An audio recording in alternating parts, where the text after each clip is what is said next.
ಶಬರಿಮಲೆ ದೇಗುಲದಲ್ಲಿ ಚಿನ್ನ ಕಳವು ಪ್ರಕರಣಕ್ಕೆ ಸಂಬಂಧಪಟ್ಟಂತೆ ಬೆಂಗಳೂರು ಬಳ್ಳಾರಿಯಲ್ಲಿ ಏಕಕಾಲದಲ್ಲಿ ಎಸ್ಐಟಿ ದಾಳಿಯನ್ನ ಮಾಡಿದೆ. ನಿನ್ನೆ ಬಳ್ಳಾರಿಯಲ್ಲಿ ದಾಳಿಯನ್ನ ಮಾಡಲಾಗಿತ್ತು, ಇವತ್ತು ಬೆಂಗಳೂರಿನಲ್ಲಿ ದಾಳಿಯನ್ನ ಮಾಡಲಾಗಿದೆ.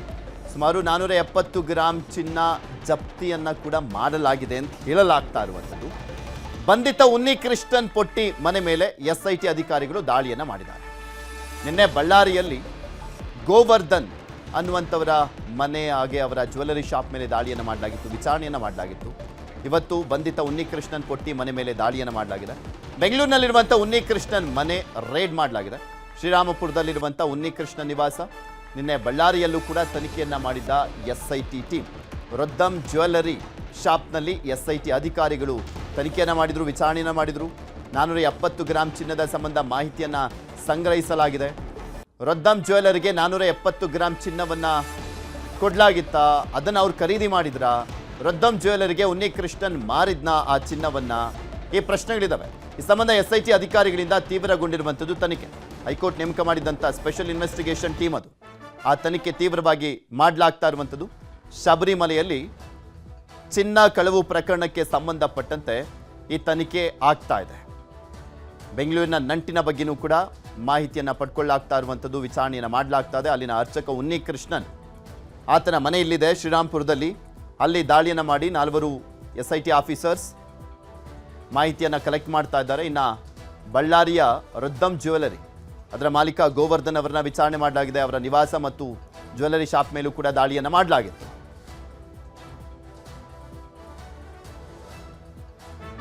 ಶಬರಿಮಲೆ ದೇಗುಲದ ಚಿನ್ನಾಭರಣ ಕಳವು ಪ್ರಕರಣಕ್ಕೆ ಸಂಬಂಧಪಟ್ಟಂತೆ ಬಳ್ಳಾರಿಯಲ್ಲೂ ಕೂಡ ತನಿಖೆಯನ್ನ ಮಾಡ್ತಾ ಇದ್ದಾರೆ Kerala SIT officers. Jewellery shop ಮಾಲೀಕ ಗೋವರ್ಧನ್ ಅವರನ್ನ ವಿಚಾರಣೆ ಮಾಡಲಾಯಿತು. ರೊದ್ದಂ ಜ್ಯುವೆಲರಿ ಶಾಪ್ನಲ್ಲಿ ಎಸ್ಐಟಿ ತನಿಖೆಯನ್ನ ಮಾಡ್ತು. ಬಳ್ಳಾರಿಗೆ ಆಗಮಿಸಿದ್ರು ಕೇರಳದ ಎಸ್ಐಟಿ ಟೀಮ್ನವರು. ಶಬರಿಮಲೆ ದೇಗುಲದ ಬಾಗಿಲು ಮಾಡಿಕೊಟ್ಟಿದ್ರು ಗೋವರ್ಧನ್ ಅವರು. ಆ ಬಾಗಿಲನ್ನ ಮಾಡಿಕೊಟ್ಟಿದ್ರು, ಅದು ದೇಣಿಗೆಯ ರೂಪದಲ್ಲಿ ಕೊಟ್ಟಿದ್ರು ಅವರು. ಬಳ್ಳಾರಿ ನಗರದ ಬೆಂಗಳೂರು ರಸ್ತೆಯಲ್ಲಿರುವಂಥ ರೊದ್ದಂ ಜ್ಯುವೆಲರಿ ಶಾಪ್ ಅದು. ಗೋವರ್ಧನ್ ಅವರನ್ನ ವಿಚಾರಣೆ ಮಾಡಲಾಗಿದೆ. ಕೇರಳಕ್ಕೂ ಕೂಡ ಹಿಂದೆ ಕರೆದಿದ್ರಂತೆ ಇದೇ ವಿಚಾರಕ್ಕೆ ಸಂಬಂಧಪಟ್ಟಂತೆ ತನಿಖೆಯನ್ನು ಮಾಡುವಂಥ ಸಂದರ್ಭದಲ್ಲಿ. ಈಗ ಅದರ ಮುಂದುವರೆದ ಭಾಗವಾಗಿ ಅವರ ನಿವಾಸ, ಅವರ ಜ್ಯುವೆಲರಿ ಶಾಪ್ಗೆ ಹೋಗಲಾಗಿದೆ, ವಿಚಾರಣೆಯನ್ನು ಮಾಡಲಾಗಿದೆ. ಸುಮಾರು 4.5 kg ಚಿನ್ನ ಕಳವು ಪ್ರಕರಣ ಇದು. ಶಬರಿಮಲೆ ದೇಗುಲದಲ್ಲಿ ಚಿನ್ನಾಭರಣ ಕಳವು ಪ್ರಕರಣ. ರೊದ್ದಂ ಜ್ಯುವೆಲರಿ ಶಾಪ್ ಮಾಲೀಕ ಗೋವರ್ಧನ್ ಹೇಳಿಕೆಯನ್ನು ಕೊಟ್ಟಿದ್ದಾರೆ. ನಾನು ಕಳೆದ 35 ವರ್ಷಗಳಿಂದ ಅಯ್ಯಪ್ಪ ಸ್ವಾಮಿಯ ಭಕ್ತ. ನಾನು ಕಳೆದ 35 ವರ್ಷಗಳಿಂದ ಅಯ್ಯಪ್ಪ ಸ್ವಾಮಿ ಭಕ್ತ. ದೇವಸ್ಥಾನದ ಬಾಗಿಲು ದ್ವಾರ ಮಾಡಲಿಕ್ಕೆ ಅವಕಾಶ ಸಿಕ್ಕಿತ್ತು ನನಗೆ. ಉನ್ನಿಕೃಷ್ಣನ್ ಅನ್ನುವಂಥ ಅರ್ಚಕರ ಮೂಲಕ ಅವಕಾಶ ಸಿಕ್ಕಿತ್ತು ನನಗೆ. ಶಬರಿಮಲೆಗೆ ಬಂಗಾರ ಲೇಪಿತ ಬಾಗಿಲನ್ನು ಮಾಡಿಕೊಟ್ಟಿದ್ದೇನೆ. ನಾನು ಶಬರಿಮಲೆಗೆ ಬಂಗಾರ ಲೇಪಿತ ಬಾಗಿಲನ್ನು ಮಾಡಿಕೊಟ್ಟಿದ್ದೇನೆ. ದೇಣಿಗೆ ರೂಪದಲ್ಲಿ ಸಮರ್ಪಣೆಯನ್ನ ಮಾಡಿದ್ದೇನೆ. ಹಣವನ್ನೇ ಪಡ್ಕೊಂಡಿಲ್ಲ, ನಾನು ದೇಣಿಗೆ ರೂಪದಲ್ಲಿ ಕೊಟ್ಟಿದ್ದೇನೆ. ಅವರಿಂದ ದುಡ್ಡನ್ನು ಪಡ್ಕೊಳ್ಳುವಂಥದ್ದು, ಗೋಲ್ಡನ್ನು ಪಡ್ಕೊಳ್ಳುವಂಥ ಅವಶ್ಯಕತೆನೇ ನನಗಿಲ್ಲ. ನಾನು ಶಬರಿಮಲೆ ದೇವಸ್ಥಾನಕ್ಕೆ ಸಾಕಷ್ಟು ದೇಣಿಗೆಯನ್ನು ನೀಡಿದ್ದೇನೆ. ವಾರದ ಹಿಂದೆಯೂ ಕೂಡ ನನ್ನನ್ನು ವಿಚಾರಣೆಗೆ ಕರೆದಿದ್ರು, ಅದಕ್ಕೆ ಹೋಗಿ ಬಂದಿದ್ದೇನೆ. ನಿನ್ನೆ ಕೂಡ ಕೇರಳ ಎಸ್ಐಟಿ ದಾಖಲೆಗಳನ್ನು ಕೊಟ್ಟಿದ್ದೇನೆ ಅವರಿಗೆ. ಅವ್ರು ಬಂದಂಥ ಸಂದರ್ಭದಲ್ಲಿ ವಿಚಾರಣೆ ಮಾಡಿದಾಗ ನಾನು ಅಯ್ಯಪ್ಪ ಸ್ವಾಮಿಯ ಪರಮ ಭಕ್ತ, ನಾನು ಯಾವುದೇ ತಪ್ಪನ್ನು ಕೂಡ ಮಾಡಿಲ್ಲ. ಕೇರಳ ಎಸ್ಐಟಿ ತನಿಖೆಗೆ ಸಂಪೂರ್ಣವಾದ ಸಹಕಾರವನ್ನು ಕೊಡ್ತಾ ಇದ್ದೇನೆ ಅಂತ ಹೇಳಿದರು.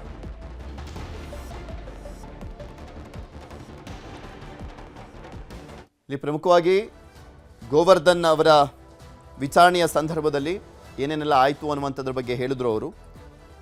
ಅದಾದ ಮೇಲೆ ಬಳ್ಳಾರಿಗೂ ಕೂಡ ಅವರು ಬಂದು ವಿಚಾರಣೆ ಮಾಡಿದಾಗ ಅವ್ರು ಕೇಳಿದಂಥ ಎಲ್ಲ ಪ್ರಶ್ನೆಗಳಿಗೂ ಕೂಡ ಉತ್ತರವನ್ನು ಕೊಟ್ಟಿದ್ದೇನೆ, ಅವರಿಗೆ ಸ್ಪಂದಿಸ್ತಾ ಇದ್ದೇನೆ ನಾನು ತನಿಖೆಗೆ ಅಂತ ಕೂಡ ಹೇಳಿದ್ದಾರೆ. ಇನ್ನು ಇವರನ್ನ ನಮ್ಮ ಪ್ರತಿನಿಧಿ ಬಸವರಾಜ್ ಮಾತನಾಡಿಸಿದ್ದಾರೆ. ಏನು ಹೇಳಿದ್ರು ನೋಡೋಣ. ಕಳೆದ ಶಬರಿಮಲೆ ದೇವಸ್ಥಾನದಲ್ಲಿ ಚಿನ್ನಾಭರಣ ಕಳವು ಸಂಬಂಧಪಟ್ಟಂಗೆ ಬಳ್ಳಾರಿಯಲ್ಲಿ ಕೂಡ ಜ್ಯುವೆಲರ್ ಶಾಪ್ ಮಾಲೀಕರನ್ನು ಕೂಡ ವಿಚಾರಣೆ ಮಾಡಿ ಅವರಿಂದ ಕೂಡ ಕೆಲವೊಂದು ಮಾಹಿತಿಗಳನ್ನು ಕೂಡ ಪಡೆದಾರನ್ನ ಮಾಹಿತಿ ಕೂಡ ಈಗ ಸಿಗ್ತಾ ಇರ್ತಕ್ಕಂಥದ್ದು. ಇದ್ರ ಬಗ್ಗೆ ಮಾತಾಡಲಿಕ್ಕೆ ಬಳ್ಳಾರಿಯ ರೊದ್ದಂ ಜ್ಯುವೆಲರ್ಸ್ನ ಮಾಲೀಕ ಆಗಿರ್ತಕ್ಕಂಥ ಗೋವರ್ಧನ್ ಅವರು ನಮ್ಮ ಜೊತೆ ಇದ್ದಾರೆ. ಅವ್ರನ್ನೇ ಮಾತಾಡಿಸ್ತೀನಿ. ಸರ್, ಏನು ಕೇರಳದ ಶಬರಿಮಲೆ ಟೆಂಪಲಲ್ಲಿ ಚಿನ್ನಾಭರಣ ಕಳವು ಸಂಬಂಧಪಟ್ಟಂಗೆ ತಮ್ಮನ್ನು ಯಾಕೆ ವಿಚಾರಣೆ ಮಾಡಿದ್ರಿ? ಇದರಲ್ಲಿ ಹೆಂಗಂದರೆ 2019ರಲ್ಲಿ ನಮಗೆ ಉನ್ನಿಕೃಷ್ಣನ್ ಅನ್ನೋರ ಕಡೆಯಿಂದ ಒಂದು ಅವಕಾಶ ಬಂತು. ಅವರು ಏನು ಹೇಳಿದ್ರು, ಹಿಂಗೆ ಹಳೆ ಬಾಗಿಲು ಹಳೆ ಮೇನ್ ಬಾಗಿಲು ಇರುತ್ತಲ್ಲ ಅಯ್ಯಪ್ಪ ಸ್ವಾಮಿ ಟೆಂಪಲ್ ಶಬರಿಮಲೆಯಲ್ಲಿ ಇರೋದು, ಶ್ರೀಕೋವಿಲ್ ಮೇನ್ ಬಾಗಿಲು ಅದು ಶಿಲಾಭ್ಯಾಸ ಆಗಿದೆ. ಹಂಗಾಗಿ ನಮಗೊಂದು ಆರ್ಡರ್ ಇದೆ, ಅದರಲ್ಲಿ ಹೊಸ ಡೋರ್ ಮಾಡ್ಬೇಕನ್ನೋದು ಆರ್ಡ್ರ್ ಇದೆ. ಹಂಗಾಗಿ ನಿಮಗೇನೇನು ಅವಕಾಶ ಇದ್ದರೆ ನೀವು ಅದನ್ನು ಡೊನೇಷನ್ ರೂಪದಲ್ಲಿ ಕೊಡ್ಬೋದು ಅಂತ ಹೇಳಿದ್ರು. ನಾವು ಎಷ್ಟೋ ಕೋಟಿಗಟ್ಟಲೆ ಜನರು ಪ್ರತಿಯೊಂದು ವರ್ಷ ಶಬರಿಮಲೆಗೆ ಹೋಗ್ತಾರೆ. ಅಯ್ಯಪ್ಪ ಭಕ್ತರು ನಮ್ಮ ದೇಶದಲ್ಲಿ ಭಾಳ ಜನ ಇದ್ದಾರೆ. ಹಂಗಾಗಿ ನಮಗೆ ಇಷ್ಟು ಜನರಲ್ಲಿ ಅಯ್ಯಪ್ಪ ನಮ್ಮನ್ನು ಆಯ್ಕೆ ಮಾಡಿದ್ದಾನಂತ ನಮಗೊಂದು ಅದೃಷ್ಟ ಭಾವನೆ ಮಾಡಿ ನಾವು ಏನು ಮಾಡಿದ್ವಿ, ಒಂದೇ ಮಾತಿಗೆ ನಾವು ಅದನ್ನು ಡೋರ್ ಮಾಡ್ತೀವಿ ಅಂತ ಒಪ್ಕೊಂಡು ನಮ್ಮ ಕಡೆಯಿಂದ ನಾವು ಪ್ರತಿಯೊಂದು ಮಾಡಿ ಅದನ್ನು ಕಟ್ಟಿಗೆ ಕೇರಳದಿಂದ ಪರ್ಚೇಸ್ ಮಾಡಿ ಅದನ್ನಿಂದ ಡೋರ್ ಮಾಡಿ, ವುಡ್ ಡೋರ್ ಬಂದು ಶ್ರೀರಾಮ್ಪುರ ಟೆಂಪಲ್ ಅಯ್ಯಪ್ಪ ಸ್ವಾಮಿ ಟೆಂಪಲಲ್ಲಿ ವುಡ್ ಡೋರ್ ಮಾಡಿಸಿ ಕಾಪರ್ ವರ್ಕ್ ಎಲ್ಲ ಮಾಡಿ ಗೋಲ್ಡ್ ಪ್ಲೇಟಿಂಗ್ ಎಲ್ಲ ಮಾಡಿ ಪ್ರತಿಯೊಂದು ಕೆಲಸ ನಾವೇ ಮಾಡಿ, ಯಾವುದು ಏನೂ ಇಲ್ದಂಗೆ ಭಾಳ ಅಮೌಂಟ್ ಆಗಿದೆ, ಅವೆಲ್ಲ ಅಮೌಂಟ್ ಮಾಡಿ ಅದನ್ನು ಹೋಗಿ ಸ್ವಾಮಿಗೆ ಸಮರ್ಪಣೆ ಮಾಡಿ ಬಂದ್ವಿ ಸರ್. ನೀವೇ ಡೊನೇಟ್ ಮಾಡಿರಿ ಸರ್, ಅಲ್ಲಿಂದ ಏನು ಹಣ ಪಡೆದಿಲ್ಲ? ಇಲ್ಲ ಸರ್, ಹಣ ಪಡೆ ಅವಶ್ಯಕತೆ ಇಲ್ಲ. ನಮಗೊಂದು ಅವಕಾಶ, ಒಂದು ಅದೃಷ್ಟ ಅಂತ ಭಾವನೆ ಮಾಡಿ ನಾವು ಮಾಡಿದ್ದಷ್ಟೇ. ದ್ವಾರಪಾಲಕರು ಇದ್ದಾರಲ್ಲ, ಅದರಲ್ಲಿ ಕೂಡ ಗೋಲ್ಡ್ ಪ್ಲೇಟಿಂಗ್ ಮಾಡಬೇಕು ಅಂತ ಅವರು ಉನ್ನಿಕೃಷ್ಣನವ್ರಿಗೆ ಹೇಳಿದ್ದಾರೆ. ಆ ಸಂಬಂಧಪಟ್ಟು ಅದರಲ್ಲಿ ಏನೋ ತೂಕ ಕಮ್ಮಿ ಆಗಿದೆ, ಅದರಲ್ಲಿ ಏನೋ ಡಿಫ್ರೆನ್ಸ್ ಆಗಿದೆ ಅನ್ನೋ ಉದ್ದೇಶಕ್ಕೆ ಅವರು ವಿಚಾರಣೆಗೆ ಅವರು ನನ್ನ ಕರೆದಿದ್ದರು ಟ್ರಿವೆಂಡ್ರಮ್ಗೆ. ಹೋದ ವಾರ ನಾನು ಟ್ರಿವೆಂಡ್ರಮ್ಗೆ ಹೋಗಿದ್ದೆ. ಟ್ರಿವೆಂಡ್ರಮ್ಗೆ ಹೋಗಿ SIT ಏನೇನು ಬೇಕೋ ದಾಖಲೆ ಪತ್ರಗಳೆಲ್ಲ ಫುಲ್ ಕೊಟ್ಟು ಬಂದಿದ್ದೀನಿ. ಅದೇ ಸಂಬಂಧವಾಗಿ ಬಳ್ಳಾರಿಗೆ ಕೂಡ ನಿನ್ನೆ ಬಂದಿದ್ದರು. ನಿನ್ನೆ ಬಂದು ನಮಗೆಲ್ಲ ವಿಚಾರಣೆ ಮಾಡಿ ದಾಖಲೆ ಪತ್ರಗಳು ಏನೇನು ಕೇಳಿದಕ್ಕೆಲ್ಲ ಕೊಟ್ಟು ಕಳಿಸಿದ್ದೀನಿ. ಕೋರ್ಟಲ್ಲಿ ವಿಚಾರ ಇರೋದ್ರಿಂದ ಅವರು ಏನು ಹೇಳ್ತಾ ಇದ್ದಾರೆ, ಏನು ಮಾಹಿತಿ ಬಗ್ಗೆ ನಮಗೆ ತನಿಖೆಗೆ ಸಹಕಾರ ಮಾಡಬೇಕು ನೀವು ಅಂತ ಹೇಳಿದ್ದಾರೆ. ನಾನು ಎನಿ ಟೈಮ್ ಬಂದು ಮಾಡ್ತೀನಿ ಅಂತ ಹೇಳಿದ್ದೀನಿ. ಮೊದಲಿಂದ ಕೂಡ ಅಯ್ಯಪ್ಪ ಸ್ವಾಮಿ ಭಕ್ತರು, 25 ವರ್ಷದಿಂದ ನಾನು ಅಯ್ಯಪ್ಪ ಸ್ವಾಮಿ ಭಕ್ತ. ಅಯ್ಯಪ್ಪ ಸ್ವಾಮಿನೇ ನನ್ನ ಪ್ರಾಣ. ನಾನು ಹೇಳೋದೆಲ್ಲ, ನಾವು ಸಣ್ಣ ಹುಡುಗನ ಬಳ್ಳಾರಿಯಲ್ಲಿ ಯಾರು ಕೇಳಿದ್ರು ಅಯ್ಯಪ್ಪ ಬಗ್ಗೆ ನಾನು ಹೇಳ್ತಾರೆ ಸರ್. ಅದ್ರ ಈಗ ಅರ್ಚಕರು ಕೂಡ ತಮಗೆ ಬರ್ತಾ ಇದ್ರು ಇಲ್ಲಿ ಯಾವಾಗ ಅಂದ್ರೆ ದೇವಸ್ಥಾನ ಎಲ್ಲರೂ ಬರ್ತಾಯಿದ್ರು ಸರ್. ನಮ್ಮ ಮನೆಗೆ ನಾನು ಪೂಜೆ ಮಾಡಿಸ್ಬೇಕಂದವಾಗ ಬರ್ತಾಯಿದ್ರು, ಪೂಜೆ ಮಾಡ್ತಾಯಿದ್ರು, ಗಣಹೋಮ ಮಾಡ್ತಾಯಿದ್ರು. 3-4 ಸಾರಿ ಮಾಡಿದ್ದಾರೆ.